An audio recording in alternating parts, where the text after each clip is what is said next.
Alhamdulillah wassalatu wassalamu ala rasulillah. Kita lanjutkan fikihnya.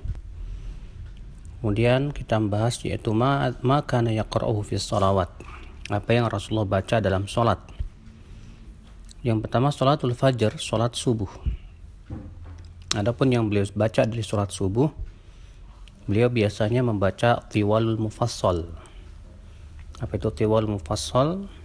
Yaitu surat-surat mufassal yang panjang yang dimulai dari surat Qaf sampai kepada Al-Mursalat, salah satu di antara surat-surat tersebut.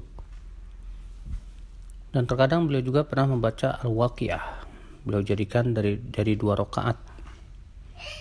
Beliau juga pernah membaca surat At-Tur di Haji Wada sebagaimana dalam riwayat Bukhari.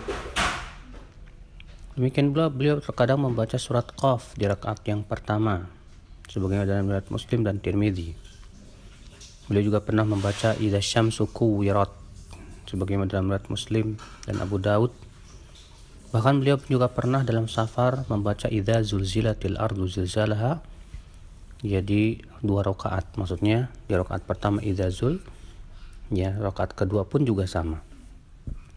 Sampai-sampai seorang sahabat berkata, aku tidak tahu apakah Rasulullah lupa apa tidak. Dikeluarkan Abu Daud. Dan Nabi juga pernah dalam safar membaca Qul a'udzu bil falaq, Qul a'udzu birabbin nas.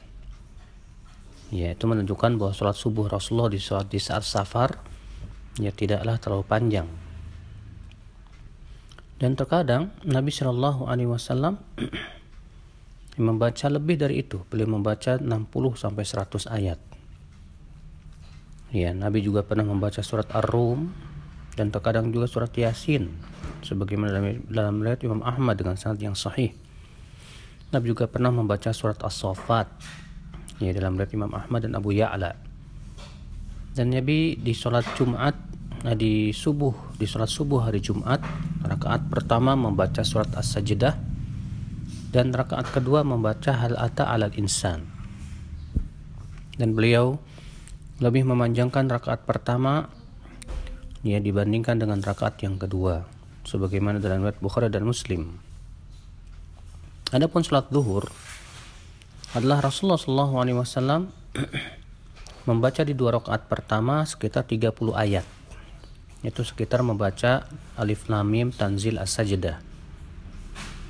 Dari Abu Sa'id Al-Khudri, ia berkata, kami pernah menghitung atau memperkirakan berdirinya Rasulullah SAW di zuhur dan asar. Kami memperkirakan berdirinya beliau di 2 rakaat pertama di salat zuhur itu sekitar membaca surat As-Sajdah, dan 2 rakaat terakhir dari salat zuhur setengah dari itu.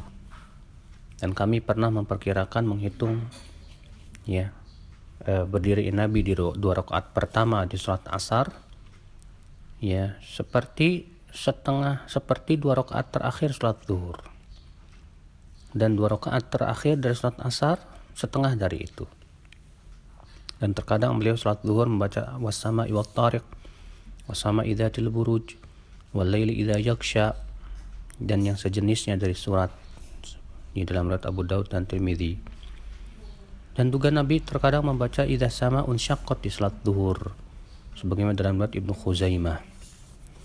Dan terkadang Nabi hanya membaca Al-Fatihah saja sebagaimana dalam Sahih Bukhari dan Muslim. Adapun salat asar, dan Nabi Shallallahu Alaihi Wasallam membaca sekitar 15 ayat, yaitu sekitar membaca itu setengah daripada bacaan 2 rakaat pertama salat zuhur. Dan di mana Nabi Shallallahu Alaihi Wasallam menjadikan 2 rakaat terakhir lebih pendek dibandingkan dengan 2 rakaat pertama. Adapun salat maghrib adalah Nabi Shallallahu Alaihi Wasallam terkadang membaca surat-surat mufassal yang pendek, itu dari Ad-Duha sampai An-Nas salah satunya. Dari Marwan bin Al-Hakam, ia berkata, Zaid bin Thabit berkata kepadaku, kenapa kamu membaca di salat maghrib dengan surat-surat yang pendek? Padahal kamu sudah pernah mendengar Nabi SAW membaca surat-surat yang panjang di salat maghrib. Artinya bahwa Nabi SAW terkadang membaca surat-surat pendek dan terkadang membaca surat-surat panjang dalam surat maghrib. Beliau juga pernah dalam safar membaca Wattin wa Zaitun, ya, rakaat yang kedua sebagaimana dalam riwayat At-Tayalisi. Juga terkadang Nabi SAW membaca mufassal yang panjang dan mufassal pertengahan di salat maghrib. Ini sebagaimana dalam riwayat Ibnu Khuzaimah. Juga Nabi pernah membaca At-Tur sebagaimana dalam riwayat Bukhari dan Muslim, membaca Al-Mursalat sebagaimana dalam riwayat Bukhari dan Muslim. Maka Nabi tidak pernah membaca surat Al-A'raf di 2 rakaat sebagaimana dalam riwayat Bukhari. Bahkan beliau juga pernah membaca Al-Anfal di salat maghrib, ya, sebagaimana dalam riwayat At-Tabrani dengan sanad yang sahih. Kita lanjutkan nanti.